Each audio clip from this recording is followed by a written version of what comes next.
2020년 여름 에레미야서 결정연구 메시지 4번에 왔습니다.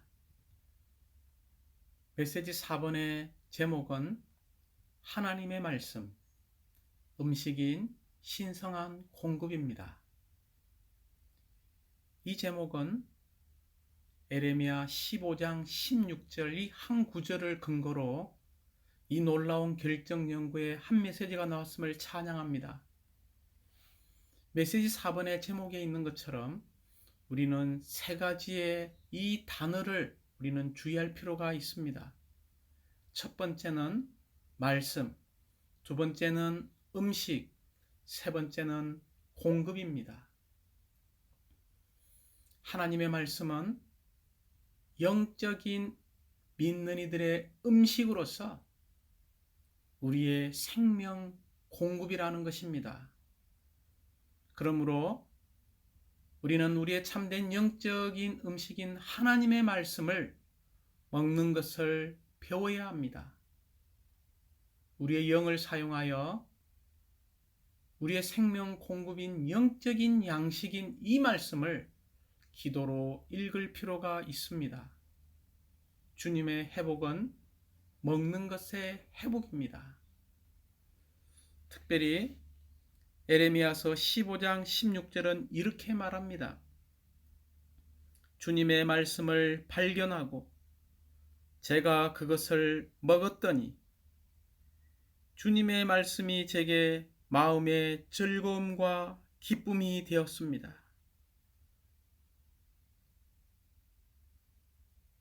이 절은 하나님의 말씀이 우리를 보양하기 위한 음식임을 보여주고 있습니다. 우리가 하나님의 말씀을 먹을 때 마음의 즐거움과 기쁨이 있게 됩니다. 이것이 바로 신원자 에레미야가 체험한 것입니다.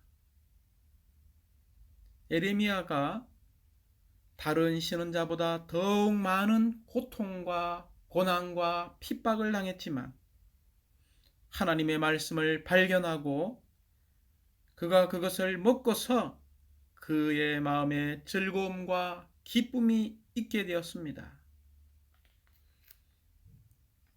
다시 한번 우리는 이러한 에레미야와 같이 성경이 사람들에게 합당한 영적인 음식이라는 것을 우리는 잊지 말아야 합니다. 창세기 2장 9절과 16절, 17절을 볼 때 하나님의 원래의 의도는 사람이 생명나무를 먹는 것이었습니다. 그러나 예석하게도 첫사람 아담은 이러한 생명나무, 곧 말씀을 먹는 것에 있어서 실패했습니다. 그러나 마태복음 4장 4절을 볼 때 주 예수님께서 성경에 있는 하나님의 말씀을 생명의 떡으로 취하시어 그것을 잡수시고 사신 것을 볼 수 있습니다. 즉 예수님은 인성 안에서 하나님의 말씀을 먹었습니다.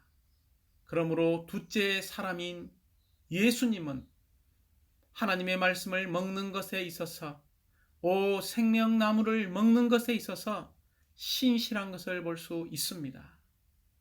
우리가 사랑하고 우리가 읽고 있는 이 성경은 바로 영적인 양식인 하나님의 말씀입니다. 그러므로 우리가 먹는 문제에 있어서 중요한 것은 얼마나 많이 이해했느냐가 아니라 우리가 얼마나 많이 받아들였는가의 문제입니다. 음식을 이해하는 것과 음식을 먹는 것은 전혀 다른 것입니다.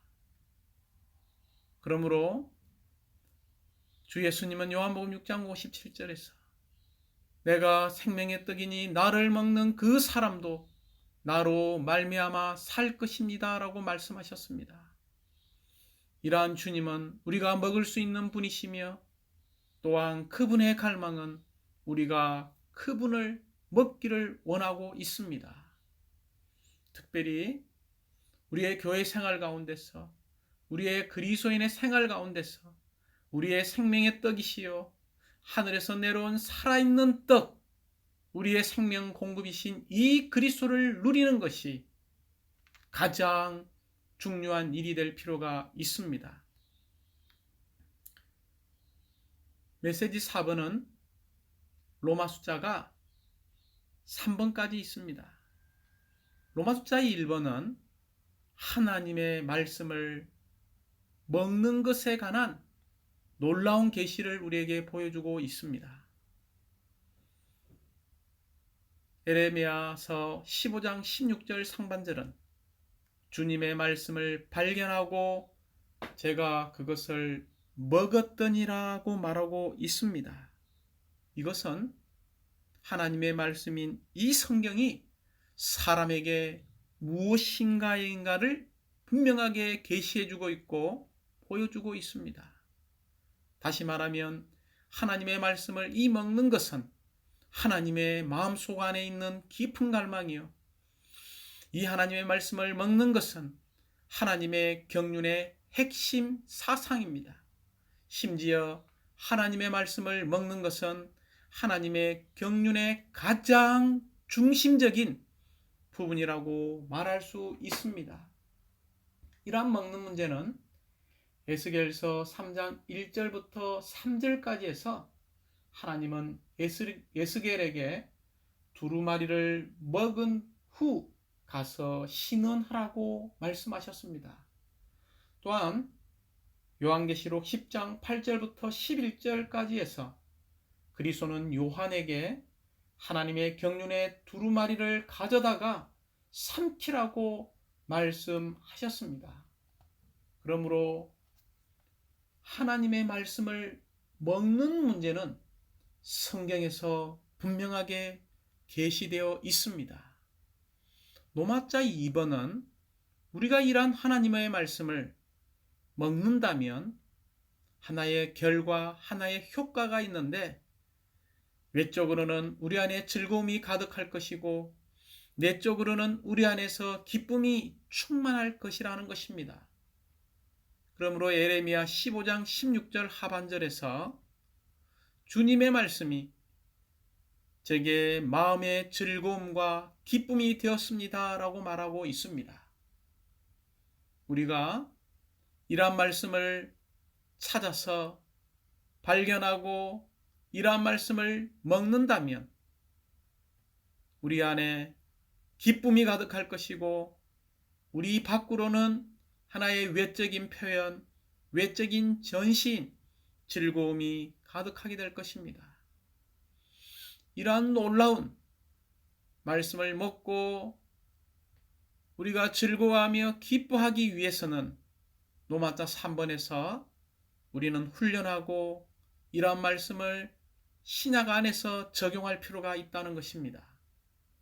곧 이런 하나님의 말씀이 우리 안에 풍성히 거하는 것입니다. 골로새 3장 16절 상반절은 이렇게 말합니다. 그리스도의 말씀이 여러분 안에 풍성히 거하도록 하되, 이 말씀을 우리는 에베소서 3장 17절과 함께 두면서 먹을 필요가 있습니다.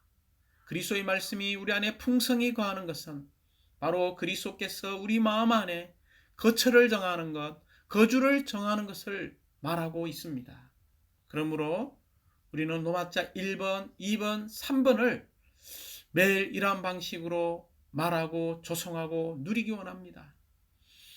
하나님의 경륜의 핵심 사상, 하나님의 경륜의 가장 중심적인 부분은 바로 하나님의 말씀을 발견하고 그것을 매일매일 영 안에서 먹음으로써 우리 안에 기쁨이 가득하고 우리 밖으로는 즐거움의 표현이 충만할 필요가 있다는 것입니다. 이렇게 하기 위해서 우리는 매일매일 하나님의 말씀이 우리 안에 풍성히 거할 수 있도록 이러한 말씀을 영 안에서 누려야 합니다. 이러한 말씀이 우리의 첫째 위치를 갖도록 허락할 필요가 있습니다. 그리스도의 말씀이 우리 안에서 매일매일 운행하도록 허락할 필요가 있습니다. 로마자 1번을 좀 더 상세히 보도록 하겠습니다. 먼저 창세기 1장 1절을 볼 때에 태초에 하나님께서 천지 만물을 창조하셨죠. 하늘과 땅들을 창조하셨다라고 말하고 있고 3절에서는 하나님께서 말씀하셨습니다. 곧 빛이 있으라고 말씀하셨죠. 우리는 이 성경에서 첫 번째 얻는 것이 하나님 자신이라는 것입니다. 두 번째 우리는 하나님의 말씀하심을 우리는 체험할 수 있고 얻을 수 있습니다. 모든 성경은 하나님께서 숨을 내쉬신 것이라고 디모데후서 3장 16절은 말하고 있습니다. 그러므로 이 성경은 네 가지의 체험입니다. 첫 번째 하나님의 체험이고, 두 번째 그리스도의 체험이며, 세 번째 그 영의 체험이며, 마지막 네 번째는 생명의 체험이라는 것입니다. 이 말은 하나님은 그리스도 안에서 체험되시고, 그리스도는 그 영으로 실제화되시며, 그 영은 생명으로서 체험되어지셔서 우리의 누림이 되신다는 것입니다. 그러므로 우리가 그 영을 체험할 때 그 결과는 바로 생명이라는 것입니다. 그러므로 하나님, 그리스도, 그 영, 생명은 하나이며 그러신 하나님 말씀 안에 담긴 내용이라는 것입니다. 우리가 하나님, 그리스도, 그 영, 이러한 생명의 체현인 이러한 하나님의 말씀인 성경을 먹고 마시고 누릴 때에 우리는 성경에 있는 세 가지의 구성 요소, 즉 말씀의 세 가지의 특징들을 우리는 체험하게 될 것입니다. 우리는 성경의 참된 본질이자 주제인 그리스도를 얻게 될 것이고, 두 번째는 그리스도의 죽음을 체험할 것이며, 세 번째는 그리스도의 부활을 체험할 것입니다. 다시 말하면 우리의 생명과 생명 공급과 모든 것이 되시는 이 그리스도를 말씀을 통해서 얻게 될 것이고, 또한 그리스도의 죽음을 체험한다는 것은 이러한 그리스도와 어울리지 않는 것들, 세상의 정욕, 세상의 욕망, 자아, 육체, 우리의 옛사람들을 죽이게 될 것입니다. 그럴 뿐만이 아니라 영원한 생명, 부활의 생명을 우리는 또한 체험하게 될 것입니다. 그러므로 요한복음 6장 63절은 내가 너에게 이른 말이 영이요 생명이라고 말하고 있습니다. 여기에 주님께서 하신 말씀이 바로 영과 생명이라는 것입니다. 사랑하는 형제자매님들, 하나님께서 사람에게 주신 가장 위대한 두 가지 선물이 있습니다. 첫 번째는 밖에 있는 성경을 우리에게 주신 것입니다. 두 번째는 우리 안에 놀라운 그 영을 가지고 있다는 것입니다. 이 말씀은, 이 성경은 바로 생명의 영의 체현입니다. 그리스도는 생명 주시는 영이시며 그 영은 말씀 안에 체현되어 있습니다. 그러므로 우리가 영을 사용하여 말씀을 받아들일 때에 생명이신 그 영을 우리는 얻을 수 있습니다. 다시 말하면 마치 성냥이 인이 필요하죠. 이 인에 그었을 때에 불이 일어나는 것처럼 우리가 영을 사용하여 이러한 말씀을 받아들일 때에 신성한 불을 점할 수 있습니다. 곧 신성한 불인 생명이신 그 영을 우리는 얻을 수 있습니다. 그러므로 이 하나님의 말씀은 우리를 보양하는 음식인 신성한 공급입니다. 결코 이러한 말씀은 우리의 지식이나 이론이나 교리나 교훈이나 심지어 약간의 비비춤이나 약간의 계시를 얻는 문제가 아닙니다. 우리가 마태복음 4장 4절을 볼 때 사람이 떡으로만 살 것이 아니라고 말했습니다. 하나님의 입으로 나오는 모든 말씀으로 살아야 한다라고 말했습니다. 우리가 성경을 펼 때마다 하나님을 먹게 될 것이라는 깊은 인식이 있어야 합니다. 왜냐하면 이 말씀은 우리를 보양하는 영적인 음식인 하나님 자신이기 때문입니다. 우리는 마태복음 4장 4절에서 그 앞에 있는 배경을 우리는 알고 있습니다. 40일 동안 주 예수님은 하나님의 뜻을 위하여 금식하셨습니다. 이 말은 40일 동안 물질적인 음식은 드시지 않았지만 이러한 마태복음 4장 4절의 근거에 볼 때 그분은 하나님의 말씀을 참된 음식으로 먹고 누리는 분이셨습니다. 그러므로 우리도 우리의 참된 영적인 음식인 하나님 자신인 이 하나님의 말씀을 먹고 누림으로써 우리가 하나님의 요소로 조성될 필요가 있습니다. 성경 전체에 계시는 할렐루야 하나님의 말씀을 먹어야 한다는 것입니다. 여기에서 말씀을 먹어야 한다는 말은 이 말씀을 접촉하고 이 말씀을 받아들이고 이 말씀을 소화하고 이 말씀을 동화하는 바로 유기적인 이러한 실행을 말하고 있습니다. 하나님께서 숨을 내신 성경이 우리에게 있음을 찬양합니다. 하나님께서 말씀하신 것을 기록한 성경이 있음을 감사합니다.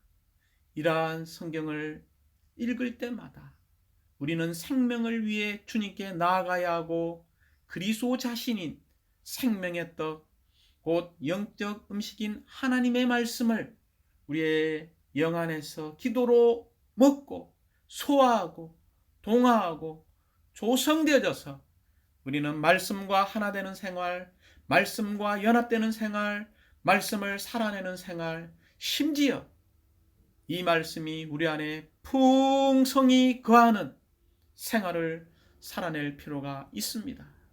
그러므로 우리 그리스도인의 생활은 날마다 하나님의 말씀을 반복해서 먹어야 하고 중점을 강조해서 먹어야 하고 우리의 영을 사용해서 살아있는 방식으로 먹어야 하고 심지어 기도로서 반응하여 먹음으로써 생명이신 생명의 떡이신 이 그리스도로 말미암아 사는 생활을 살 필요가 있습니다. 특별히 우리가 말씀을 먹는 조금 전에 제가 이야기한 것처럼 말씀을 먹을 때 우리는 4가지의 단계가 있다는 것을 알아야 합니다. 첫 번째, 이 말씀을 받아들이는 것입니다. 받아들인다는 것이 먼저 이 말씀을 우리가 먹는 것입니다. 먹고 나서 우리는 과정을 통과해야 되는데 이 두 번째 먹는 것은 바로 소화하고 동화하는 과정을 통과하는 것입니다. 곧 이 말씀이 우리 존재 안에 스며들고 흡수되는 것입니다. 이것이 말씀을 소화하고 동화하는 과정을 통과하는 것입니다. 세 번째, 우리가 말씀을 먹는 단계는 바로 이 말씀이 우리의 존재가 되는 것, 곧 우리의 조성 성분이 되는 것입니다. 이럴 때 이 말씀이 우리를 보양하게 될 것이고 공급하게 될 것이고 이 말씀이 우리에게 힘을 주고 살아있게 하며 신선하고 새롭게 할 것입니다. 그러므로 우리는 반드시 우리의 영을 사용하여 말씀을 기도로 먹을 필요가 있습니다. 우리 모두 말씀을 기도로 먹고 읽는 것을 배울 필요가 있습니다. 다만 하나님 말씀 앞에 나와서 우리는 영을 사용하여 하나님의 말씀을 기도로 읽음으로써 그분의 말씀을 먹어야 합니다. 그럴 때 결국 우리는 자신을 벗어버리고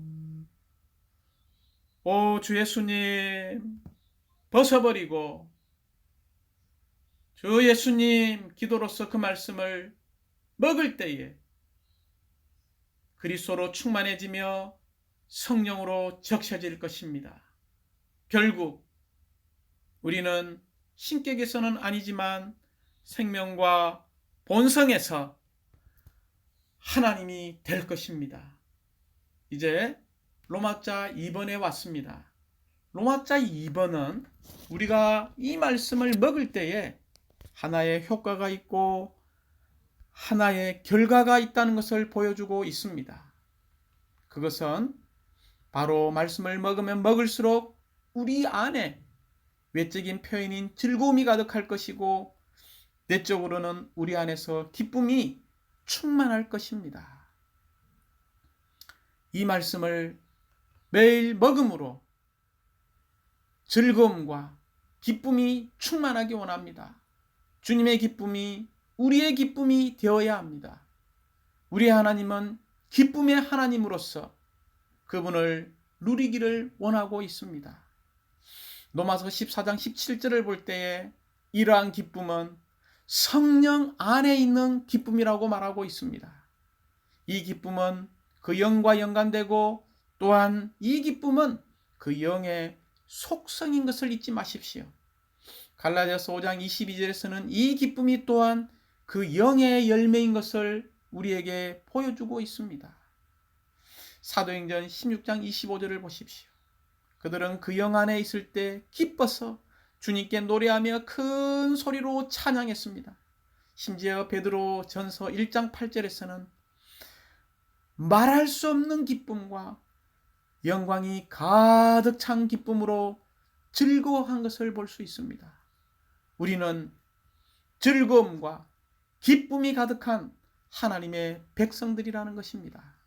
그러므로 우리는 결론적으로 신약에 있는 골로새 3장 16절의 말씀을 취하기 위해서 적용하고 훈련할 필요가 있다는 것입니다.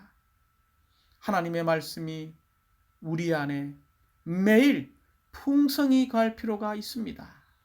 곧 이러한 그리스도의 말씀이 우리 안에 풍성히 거하여야 한다는 것입니다. 왜냐하면 그리스도의 말씀은 요한복음 6장 63절을 볼 때에 그리스도께서 하신 말씀이기 때문입니다. 하나님은 그분의 신약 경륜에서 특별히 아들 안에서 말씀하신다라고 히브리서 1장 1, 2절에서 말하고 있습니다. 사복음서에서는 아들이신 그리스도께서 직접 자신이 말씀하셨고 또한 그분이 죽고 부활한 이후에는 사도행전부터 요한계시록까지 사도들과 신언자들을 통해 계속 말씀하셨습니다. 그러므로 그리스도의 말씀은 신약 전체를 포함하고 있습니다. 심지어 이러한 그리스도의 말씀은 바로 그리스도의 인격 자체입니다. 살아있는 인격인 그리스도의 말씀이 우리 안에 매일 거해야 합니다. 우리 안에 거주하는 인격화된 그분의 살아있는 말씀을 매일 갖게 해야 하고 또한 살아있는 인격이신 이 그리스도가 우리 안에 거하시도록 매일 허락해야 될 필요가 있습니다. 결국 이러한 그리스도의 말씀이 우리 안에 풍성히 거하고 매일매일 이 그리스도의 말씀이 우리의 첫째 위치를 갖게 할 때에 이 그리스도의 말씀이 우리 안에서 자유롭게 운행하실 것입니다. 그 결과 풍성한 방식으로 이 말씀이 우리 안에서 운행하시며 우리 안에 거처를 정하게 될 때 우리는 말씀의 놀라운 8가지의 기능들을 체험하게 될 것입니다. 우리가 이러한 말씀을 풍성히 거하게 하고 첫째 위치를 갖도록 두게 할 때에 우리는 빛비춤을 받게 될 것이고 이러한 말씀을 통하여 보양함을 받게 될 것이며 우리의 영원한 목마름이 해소되게 될 것입니다. 또한 이 말씀이 우리를 강건하게 할 것이고 또한 이러한 말씀이 우리의 온 존재를 매일매일 씻게 할 것입니다. 또한 이 말씀이 우리를 건축하게 할 것이고 이 말씀이 우리를 거룩하게 하고 온전하게 할 것입니다. 그 결과 하나님의 속성들의 실제이신 이 그리스도로 충만히 채워진 단체적인 하나님 사랑, 그분의 아름다운 신부로 단장되게 될 것이고 결국 우리는 새 예루살렘이 될 것입니다. 이러한 말씀을 매일매일 누리기 원합니다. 이러한 말씀을 매일매일 영 안에서 먹고 소화하고 동화하고 조성하여 우리가 살아있는 그리스도의 몸의 지체들이 되기 원합니다. 주님을 찬양합니다.